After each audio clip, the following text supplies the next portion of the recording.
오늘 함께 나눌 하나님의 말씀은 출애굽기 15장 22절에서 27절까지입니다. 호화로운 대저택 앞을 지나던 한 기독교인 노동자 부부가 담장 사이로 들여다 보이는 화려한 정원과 값비싼 대리석 장식, 그리고 진귀한 테라스 소품들의 시선을 멈추었습니다.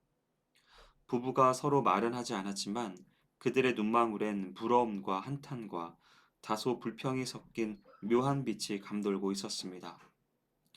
저들은 재물에 파묻혀 편안하고 호화롭게 지내는데 우리는 날마다 뼈가 부서지도록 일해도 먹고 살기 어려우니 세상은 참 불공평한 것 같다라는 생각이었죠.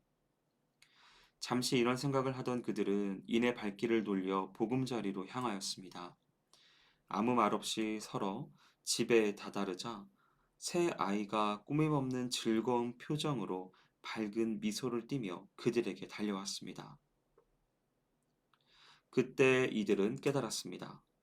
아이들 무게만한 황금 덩이를 준다 해도 이 아이들을 황금과 바꿀 수 없다는 것을 말입니다. 이들에게는 값진 보물과도 비교할 수 없는 귀한 자식들이 있기에 큰 부자라는 것을 말입니다. 오늘 본문에서는 마실 물이 없다고 불평을 하며 모세를 원망하는 이스라엘 백성들이 나옵니다. 물은 생명과도 같아서 물이 없으면 갈증으로 목이 타고 결국 죽게 됩니다. 광야길을 가노라면 물은 절실한 것이 됩니다. 광야에서 물을 구하기 어렵기 때문입니다. 그러나 하나님은 놀랍게도 이스라엘에게 물을 주시는 분이십니다. 자비로우신 주님이시기에 그렇습니다. 이러한 하나님이 우리 인생에게 베푸시는 만족과 시험과 안식을 이해할 때 우리는 이 세상에서의 믿음의 삶을 기쁨으로 감당할 수 있게 됩니다. 그렇다면 과연 하나님은 어떻게 역사하실까요? 먼저 인생을 시험하십니다. 이스라엘이 하나님을 원망한 이유는 물이 없었기 때문입니다. 이처럼 무엇인가 부족함을 인하여 그들은 오히려 하나님을 불신하였습니다. 사실 이러한 부족함은 하나님의 우리를 향한 은혜의 징검다리가 됩니다. 왜냐하면 부족함을 인해 하나님을 신뢰하게 되기 때문입니다. 그렇게 할 때 부족한 것은 시험이 아니라 믿음으로 나아가게 되는 선물이 됩니다. 우리가 잊지 말아야 할 것은 하나님은 유혹자의 위치에 서서 우리를 골탕 먹이시는 분이 아니라는 것입니다. 하나님이 시험을 주시는 것은 우리가 어리석기 때문이고 우리가 이를 통해 성장하길 기대하시기 때문입니다. 하나님의 규례와 법도 안에 사는가를 점검하게 하고 우리를 단련하는 데 있는 것입니다. 그러므로 시험이 왔을 때 광야의 이스라엘처럼 원망하지 말고 굳건히 견디어 하나님의 길을 기다리는 인생이 되어야 하겠습니다. 우리가 견디어 새로운 단계의 길에 올라설 때 가슴 뿌듯한 기쁨을 누릴 수 있게 될 것입니다. 두 번째로 하나님은 인생을 만족하게 하심으로 역사하십니다. 이스라엘 백성들이 목이 타서 헉헉거리다가 겨우 발견한 분은 쓴물이었습니다. 한치 앞밖에 보지 못하는 그들은 곧 원망의 목소리를 높입니다. 그러나 하나님의 은혜를 보십시오. 물이 달게 되었고 이스라엘은 안심하게 되었습니다. 이처럼 하나님은 인생을 만족하게 하십니다. 사람들은 눈앞의 일에 늘 원망하기 쉽지만 하나님의 은혜를 조금만 생각해 보면 만족할 만한 것으로 충만합니다. 한 끼 식사, 따뜻한 햇볕 속의 거님, 일을 할 수 있다는 것 등 이 모든 것이 하나님이 우리에게 주신 풍성한 은혜입니다.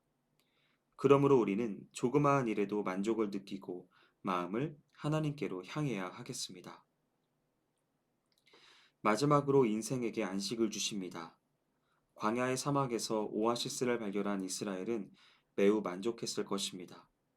사실 그것은 하나님이 연약한 인생에게 주시는 안식처입니다. 주님은 우리에게 고난과 어려움을 주실 때가 있지만 결국은 안식을 주시는 주님이심을 신뢰할 때 우리는 믿음의 여정을 묵묵히 걸어갈 힘을 얻을 수 있게 됩니다. 그러므로 우리는 안식처에서 하나님을 경외하고 기억해야 할 것입니다. 지금 여러분은 안식을 누리고 있으신가요? 생활의 단조로움과 가중된 짐으로 인한 스트레스로 그저 억지로 하루하루를 보내고 있지는 않으십니까? 이러한 인생에게 안식을 주시는 분이 있음을 기억하시기 바랍니다. 또한 누구든지 주님에게 나아가기만 하면 안식의 물을 얻고 영원한 안식을 누릴 수 있음을 기억하시기 바랍니다. 사랑하는 성도 여러분, 이스라엘의 하나님은 과거의 하나님이 아니라 오늘 우리의 하나님입니다. 그러므로 우리의 인생을 만족하게 하시는 분이십니다. 그리고 그분은 우리를 시험하십니다. 그리고 안식을 주십니다. 이 하나님께 우리의 전 인생을 맡기는 귀한 결단이 있기를 소원합니다. 바라기는 오늘 말씀을 대하는 모든 성도분들은 여러분의 자녀 문제, 재정 문제, 건강 문제 등등 그 어떤 문제에 있어서 우리에게 안식을 주시고 우리를 만족해 하시는 주님의 사랑 가운데 거하시는 귀한 은혜가 있으시길 주님의 이름으로 축원드립니다. 기도하겠습니다. 사랑과 은혜가 많으신 하나님 아버지, 삶을 살아가면서 참으로 불공평한 것이 많다라고 느껴지는 이 삶 속에서도 우리를 이끄시고 인도하시는 하나님으로 인하여 감사드립니다. 우리를 비록 시험하시지만 그것이 끝이 아니고 우리를 가장 좋은 것으로 안식을 주시며 끝까지 책임지시고 인도하시는 하나님으로 인하여 감사하고 안심할 수 있는 삶을 나아갈 수 있도록 우리를 이끌어 인도하여 주옵소서. 그리고 그곳이 진정한 평안의 길임을 깨닫는 지혜를 얻게 하여 주시옵소서.